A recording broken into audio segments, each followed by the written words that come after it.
Purim, a sorte está lançada. Tempos determinados e tipologia no livro de Esther. De uma forma geral, todo justo no Antigo Testamento é um tipo de Cristo. Apresenta, ainda que um pouco difuso, a vida de Jesus. Então, vamos lá.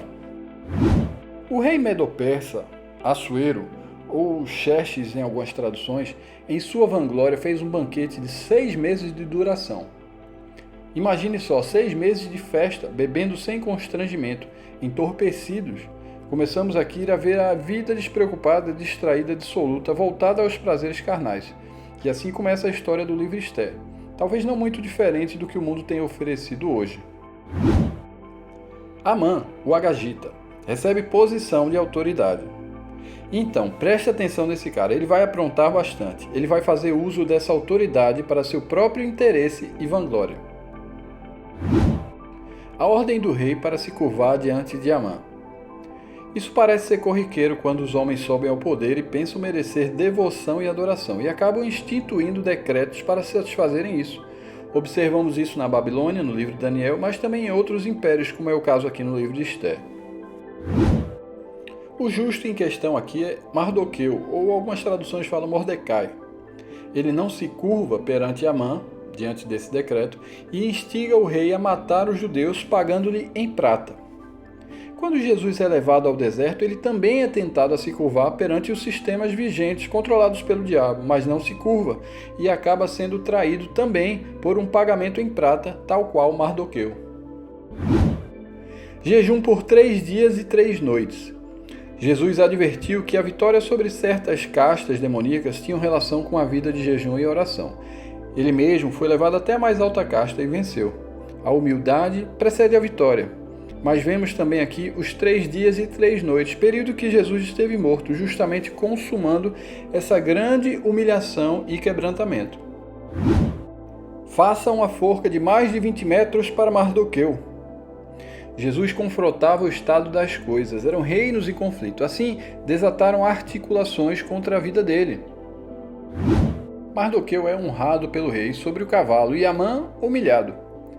A essa altura já não podemos deixar de associar com a entrada triunfal de Jesus, sobre o burrinho, sendo recebido como rei ungido, pouco antes da crucificação.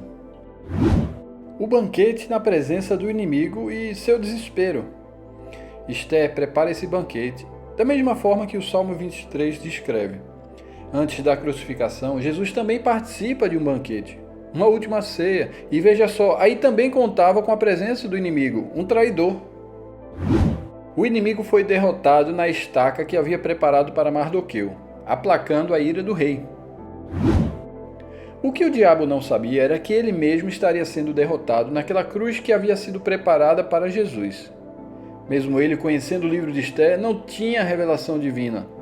No seu entorpecimento doentio, não se deu conta que seria derrotado e humilhado nessa investida. Era um grande segredo de Deus, e se tivesse se dado conta disso, jamais teria crucificado o Senhor da Glória, pois todos os governantes e as autoridades espirituais foram desarmados e envergonhados publicamente, totalmente vencidos na cruz. O rei tirou do dedo o anel com selo real, que ele havia tomado de volta de Amã, e o entregou a Mardoqueu. A humilhação de Jesus foi sem precedentes, da mesma forma a sua exaltação. Deus o elevou ao lugar de mais alta honra e lhe deu o nome que está acima de todos os nomes, toda a autoridade.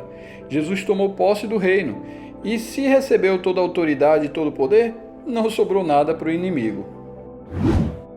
O direito de lutar. Os inimigos esperavam dominar e foram dominados. Embora houvesse uma sentença de morte e tribulação para o povo judeu, Mardoqueu usou de sua autoridade para empoderar o povo. O maior consolo não foi escapar daquela situação, foi lutar por suas vidas. Vemos um exemplo muito forte disso com os 3 rapazes da fornalha. Apesar de não saberem se iam ser livrados antes, durante ou depois daquela tribulação, tinham a ousadia de lutar por sua fé. Se o nosso Deus, a quem servimos, quer livrar-nos, ele nos livrará da fornalha de fogo ardente e das tuas mãos, ó rei. Se não, fica sabendo, ó rei, que não serviremos a teus deuses. Forte, né? E muito glorioso. O 4º homem estava lá com eles. O anjo do Senhor estava na cova com Daniel. Deus tem sua forma gloriosa de cuidar do seu povo. Ele é especialista em converter o mal em bem, ainda que você esteja andando no vale da sombra da morte. Na sequência foram enforcados os 10 filhos de Amã. Bem, os 10 reis que governarão o império do anticristo, que vemos em Daniel, também receberão sentença igual, serão esmiuçados. Depois da luta, da vitória, vem o descanso, o repouso. Se livraram dos inimigos, a tristeza se converteu em alegria. A essa altura, a tipologia já fala por si só. As lágrimas foram enxugadas, todas essas coisas passaram para sempre. Purim, a celebração e tempos determinados. Embora essa celebração não esteja instituída em Levítico 23, ela faz parte de uma das muitas citações nas Escrituras relacionadas à expressão tempos determinados. E isso, em minha opinião, ressalta a importância profética dessa festa. Nosso direito de lutar, mesmo que a sorte tenha sido lançada. O judeu Mardoqueu ocupou o cargo mais alto do reino, abaixo apenas do próprio rei Xerxes, procurando o bem do seu povo e proclamando a prosperidade de toda a sua descendência. O reino do mundo se tornou de Javé e do seu rei ungido, Yeshua. Agora é na terra como nos céus. O descanso, o reino eterno.